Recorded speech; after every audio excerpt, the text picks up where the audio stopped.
There won't be a single access token available if everybody marks it up 25%, which is a remarkable return in 1 year, but the greed is covering everyone's opinions. Making 25% on your money in 1 year is a lot of money. Dinner deer time. Should be fun tonight. I'm going to dinner with you. Awesome. How are you? Good to see you. Good to see you. Looking forward to tonight. Take good care. Good to see you. Good to see you, man. Thank you, brother. Heading up to Milo's right now. Here with May, who I adore. We're at Milo's in Hudson Yards, about to do the dinner deer session, which was one of the access tokens in Series 1 VeeFriends. So let's go see how this convo goes. It was important for me with Series 1 to create a blueprint of what the blockchain could be, but creating access in Series 2 was just not something that I feel like I actually, as a human being, have time for. With Series 2, for me, it's all about intellectual property building and creating less operational intensity, right? Like, all the access stuff is super high intensity. GiftGoat is an operational monster. I have 4 full-time people on it. Like, to just create the logistics of, like, my print got lost in the mail. It's like a lot of shit that comes along with it. So with Series 2, lower cost, higher IP building. With Series 1, I always look at that as the alpha pass. So what's great about the blockchain is you can always add value. So many projects are fucking up. They keep minting more stuff that's gonna break. You have to let it be what it is. You create a scenario where you're fixing everyone's mistakes. You create a huge depreciatory value. But I'm pretty optimistic in general, just because I think of it kind of like, good, that will be it, and everyone will adjust and reality will set in. Like, I think humans are incredibly capable of adjusting to anything and everything. I think COVID helped reinforce that point. Like, it is what it is. That's what humans always do. We always do.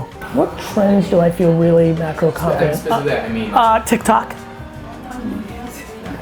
I would bet the farm on TikTok for the next 24 months. Anybody trying to build any kind of business or any kind of awareness and brand, I would bet the absolute farm on TikTok. I'm glad you said I've been wanting to tell you, 1 month ago you posted something about if you post 4 a day, dramatically more good things will happen. Yes. And so my content manager and I said, all right, we'll take that bet. Like, we'll just do it. And we've been doing it consistently. Business is resulting. To me, every project with a roadmap is a red flag. With a roadmap. Would you say you were the roadmap? 100%. The only things I'm buying as a collector when I wear when I do this and I'm jamming like you guys, the only thing I'm looking at is who's operating. Who's operating, right?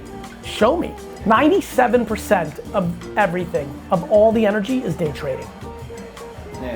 Like, the entire market is an absolute greed fest mess. You'll sell it easily if you're willing to take a 25% profit. You're just not willing to do that. There won't be a single access token available if everybody marks it up 25%, which is a remarkable return in 1 year, but the greed is covering everyone's opinions. Making 25% on your money in 1 year is a lot of money. I'm very weird. I'd be pumped if tomorrow's floor price of VeeFriends was 39 cents. Like, genuinely excited. So I don't have any of those feelings. The Rare Robot video and song, like, the sheer content machine that we're about to unleash post-VCon, I'm very confident in. I would tell you right now, I believe that most people that are getting the evolving pose will not sell it. 85%. Yeah, well, without people knowing that it's an evolve, they're not gonna sell it. Correct. Too many people are smart that are V1 people, and they're just gonna wait a year or two, and they're probably gonna, because don't forget, the token is in the token. The V1 NFT is imagery-wise in the V2 Evolve. I can see a lot of people, I would say, if I ever sell, I'm gonna sell them together. Yeah. Like, people are gonna be smart and do 2 packs on OpenSea of those two. The thing to think about for all of us, like literally all of us, is can you get to a place where you can do what you want to do and live your lifestyle? Like, it's very powerful to think that way. Like I really want to get to full-time VeeFriends. Literally, right now, all of you could DM big businesses and say, I'll do your NFT consulting. Right. And you'll be like, because I have a Bored Ape or a VeeFriend, they'll be like, okay. Like when it's early, it's early. Right. Louis Vuitton in the mall, selling me a $20,000 handbag, giving me a receipt that is made by an emerging artist is a good idea for everyone. Correct. Uber, eBay, why do these things work? It works for both sides. NFTs are gonna work for both sides of creating things on the blockchain that have normally been mundane. People don't understand, when there's a royalty incentive, then the person driving it is incentivized. Yes. I'm incentivized. They do an awesome job. Correct. Yes. It's the most merit-based thing I've ever seen. And because of the way I roll, the incentives are aligned. I'm so me. This was built for me because I play long. But and I've never been able to capture the economics of my long game until the end. This is gonna allow me to. And everybody else who has good intent. NFT infrastructure is at this exact second, because it will get mature and be something else, this exact second is the greatest opportunity for the worst and best behavior. If you started a firm that says, we understand NFTs of how to take the utility and turn it into an asset, and you cold emailed 1,000 people on LinkedIn, you would have a $10 million service business. Nobody sitting here actually realizes how much further ahead of everybody in the world they are. There's 8 billion people. So I'm gonna 4 billion of them have never heard the term. Have never heard the term. I have a very good sense of like what my world looks like, and I don't think of it in gender and race and age. I think of it as perspective. It's very clear to me because I interact with so many people what's going on in my micro little universe. It's perspective. And it comes in all shapes and sizes. When I got serious about LinkedIn, we got older fast. And then like right behind it came TikTok and we got younger fast. Like we got older.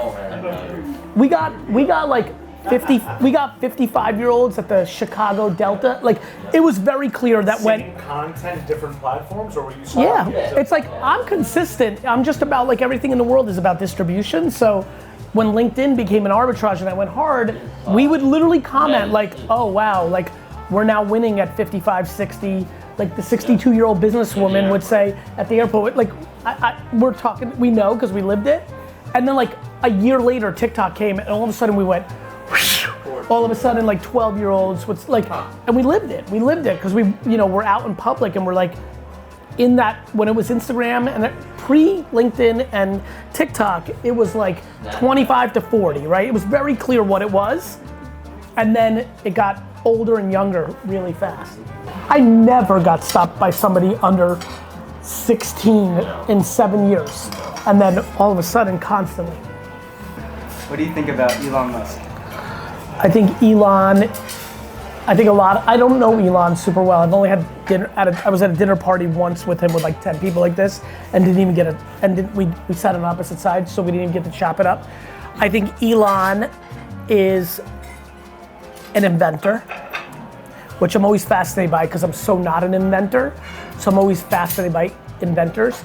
I think he understands human psychology.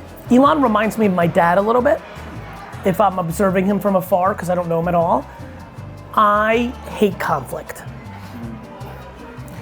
I think Elon gets a kick out of the conflict, like my dad does. So that's a very foreign energy to the way I roll. I don't feel a huge association with him other than I think he gets it. And so that's like the other thing that really runs through my mind. I think he enjoys the the conflict, whereas I'm like I'm in it a lot because of the way I communicate and the way I roll, but I don't like it at all, and I try to avoid it. But I think he understands consumer behavior, and I think he understands none of the one thing that I very much associate with him is none of the noise in the middle matters. You with the audience is the only thing that matters. VeeFriends is like using a good Yiddish word is a real mitzvah for me. I'm really set. This is it. This is 100% it. For real. Because it's a platform, one of the I will always talk about this. The smartest thing I did was sense what was happening and drew 268 characters. 1, 2, 5. Dinner deer! I love it. All right, just getting out of the dinner deer with the boys. We're kind of getting back. Super excited about the VeeFriends access tokens. really looking forward to tomorrow. Big day. The Series 2 starts. We've got the video games and the bubble hockey. I'll take that back, D-Rock. I love you. See you later. Boom.